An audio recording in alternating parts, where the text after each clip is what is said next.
Ever heard about what the best pie in America might be? The 70s were the golden age of pies, and there is no better way to find the perfect pie than to go over some of history's best. Maryland's classic white potato pies are an incredible place to start off our listas. They are some of the most innovative, simple, and tastiest dishes to come out of the state. All you need for this are some ingredients you will probably have in your kitchen already.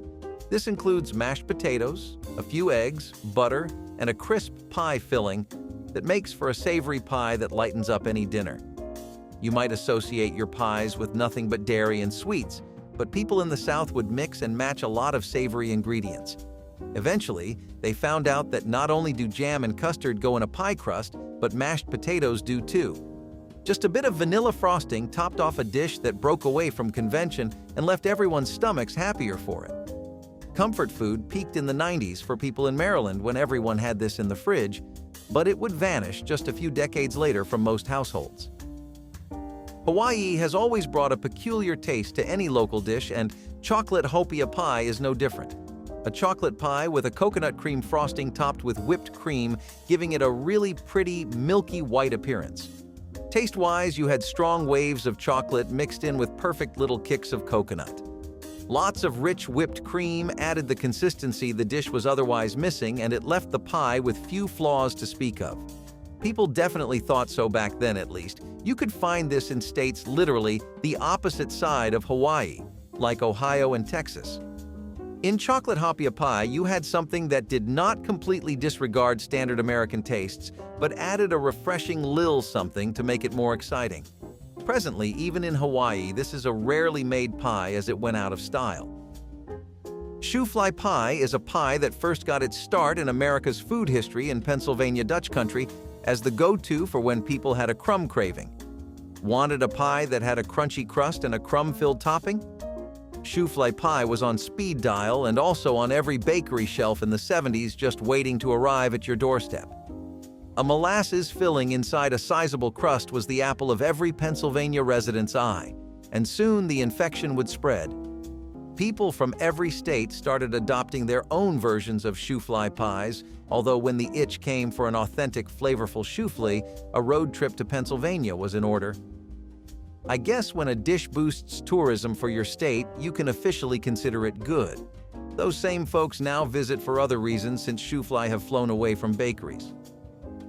Be very wary of what you see on the internet when you search for a Jefferson Davis pie. For some reason, a lot of traditional recipes out there have started leaving out literally everything that makes this pie special. See, a proper Jefferson Davis pie is an antique 1970s recipe for sure, but even in the earliest 19th century references in cookbooks, it is dried fruit pie. Jefferson Davis made with spices, dates, pecans, and raisins, very each thick custard filling. In different parts of the South, the concentrated bourbon syrup to go along with it also got popular, but the pie worked as it was too. People were a little hesitant to try a pie with spices. But as far as vintage recipes go, both in the field, this pie left no boxes unchecked. We are quite sad to see it go, really. Pecans and pies really became a fashionable mix when sawdust pie started moving into bakeries everywhere. Your typical dark forest chocolate cakes and lemon meringues were pushed to the side for a while, especially in the South. Crowds were going crazy for dried fruit pies, especially in the seasons of summer or autumn. Something about falling orange leaves and pecan pies just made so much sense that it was a vibe for that time of the year. Unlike Jefferson pies, which had a whole crew of dried fruits inside, sawdust pies were more focused. Graham crackers and some pecans made for one delicious pie, plus some states like Hawaii like to add coconuts too. Not the most popular of pies on this list, but definitely a top comfort food, at least some odd 50 years ago in the 70s. In America, so many communities live together that often one will borrow from another, and such the case with funeral pies. Why do they have such a depressing name? Well, the pie was most often seen at funerals and was given to families as a consolation food. Most people agree that it got its name from how often they were seen at funerals. However, what we do know is that among the Amish community, these were not an omen of a deceased relative, but a sign of a delicious evening. Also, they continued the trend of spices and raisins being used in pies. Funeral pies eventually even made their way to southern USA cuisine, but today, even at a funeral, you would not find this. Similar to funeral pies, transparent pies also had a tacky name with incredible flavors. The pie emerged in the 1800s around the northern Kentucky region, where people had very few ingredients for a pie due to financial constraints. Still, the cravings were there, and they needed to be filled, especially if you had kids in the households. So people invented the transparent pie, which used the most bare bones of ingredients like flour, eggs, and butter. Fast forward to the 70s, and the case was still very much the same. Summer vacation, hungry kids, and an empty pantry. So what is a 1970s stay-at-home wife baker to do? Simple. Go for a quick and easy transparent pie which could not fail you, even with the limited ingredients, and whipped cream made this a proper treat. People today definitely could not make a pie out of such little ingredients though, so the pie vanished. Before we leave the South, let's talk about fried pies, which sort of blur the line between a fried pocket and a pie. Pie crusts that were fried and filled with various fruit or cream fillings became incredibly trendy in the South. Actually, most things battered and deep-fried tend to come from the South, so there really is no surprise here. Your mind might be thinking this would not work and that the flavors are too different, but it actually clicked. Folks from outside those parts of the USA also would pick these turnover-like pastries, enjoying the harmony of fruits and fried dough. Fried pies gave people a similar feeling to eating a chocolate donut, since sometimes they would be filled with chocolate. Currently, it is just a forgotten Southern legend. Sadly, since America moved on to healthier pies. Osgood pies were the height of America's experimental phase of adding all kinds of fruits like pecans and raisins to the mixture and using them as fillings. Single-crust pies and simple ingredients equaled a pie that stuck to traditional flavors but did them really well.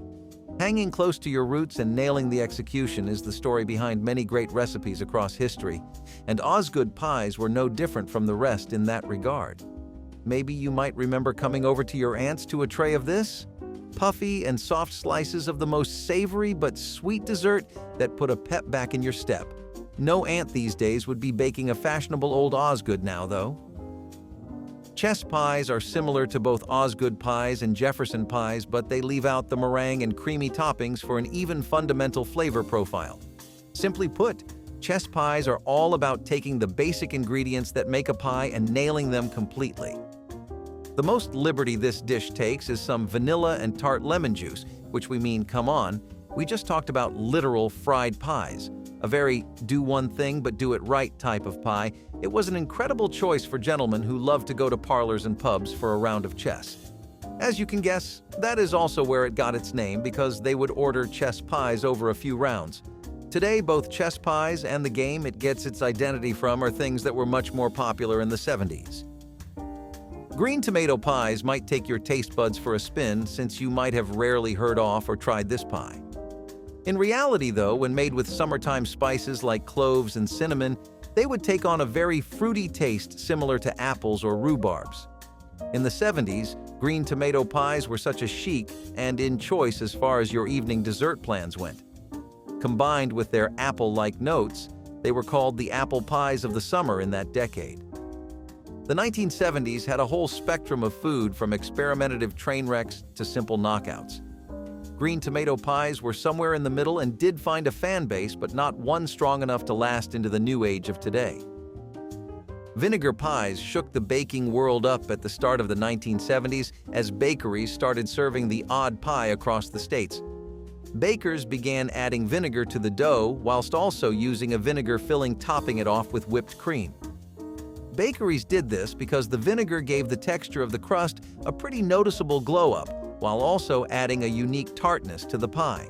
Usually, apple cider vinegar and brown sugar would be used to balance each other out, and the aroma as well as the set of flavors made this a holiday favorite. Everyone can remember their grandma enthusiastically coming out of the kitchen with a fat vinegar pie on Thanksgiving, right? For Americans who wanted to be whisked away to days when they were 7 and nothing mattered except hearing the school bell ringing, this pie was the one. America found other ways to have nostalgia trips eventually, and vinegar pies are now just a forgotten classic. PB&J sandwiches ran so peanut butter pies could run, and boy did they dash. Around 1975, strangely, a craving took over the masses for peanut butter in all things they were having. Now, pies were never too far off on the horizon, and America was already brainstorming in the kitchen often enough with all kinds of fusion foods and different cuisines. Peanut pie itself was widely eaten in America already, so the stage was completely set for the birth of the peanut butter pie. Hitting bakeries around towns around 1976 and onwards, these double-crust pies filled with very thick and creamy peanut butter were heaven on a platter.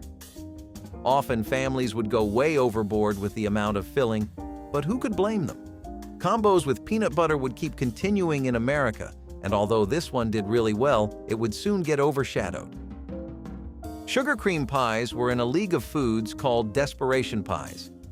Popularized during economic perils, sugar cream pies used very few and simple ingredients which made them accessible to just about any Americans.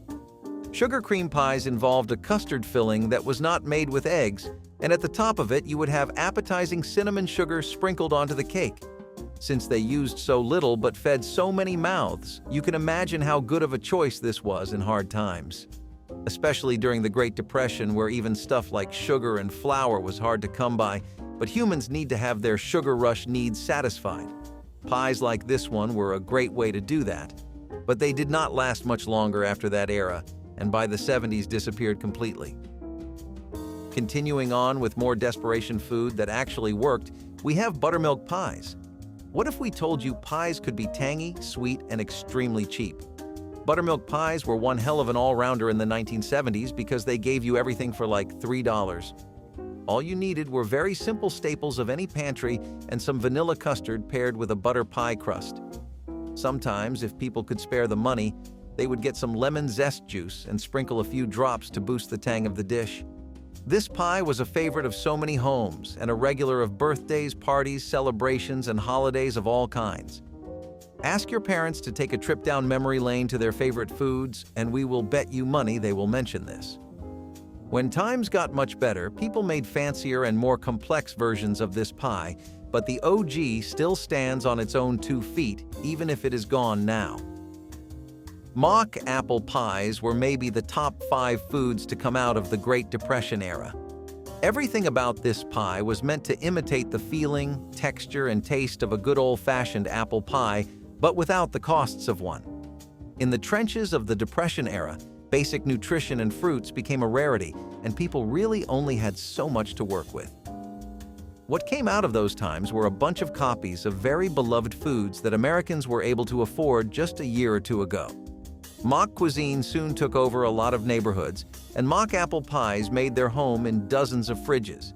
Instead of sliced apples, people used Ritz crackers, and the taste and appearance matched an apple pie almost entirely, especially as folks got better at capturing the essence of one, although of course it could not beat the original, and since people's wallets would start feeling better soon, it disappeared.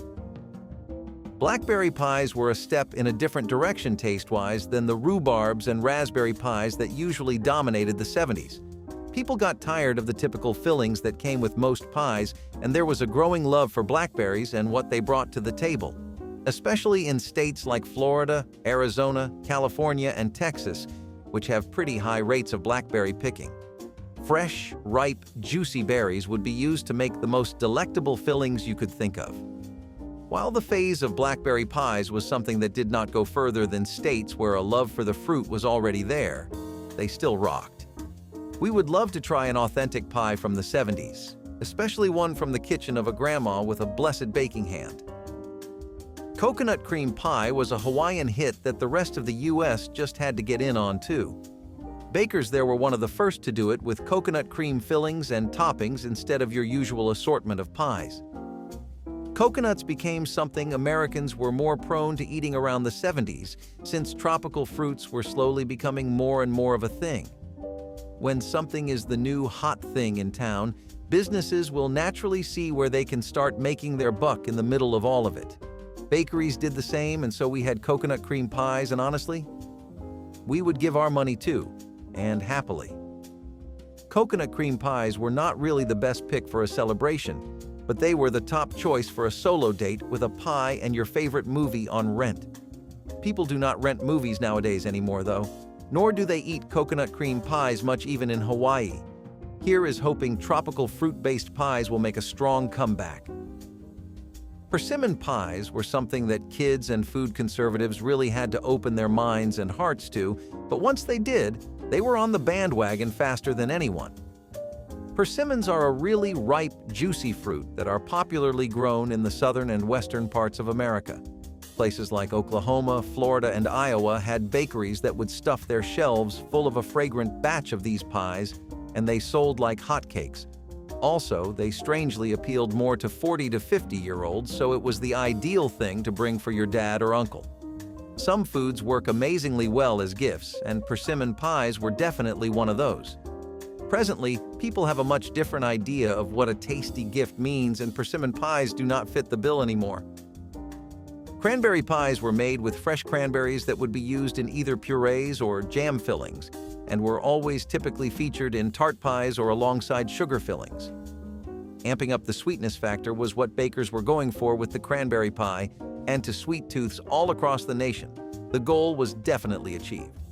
Even if that came at the cost of some of your favorite pairs of jeans not fitting anymore, the taste was just divine. It was worth it to splurge a bit, pig out, and devour a cranberry pie straight out the oven.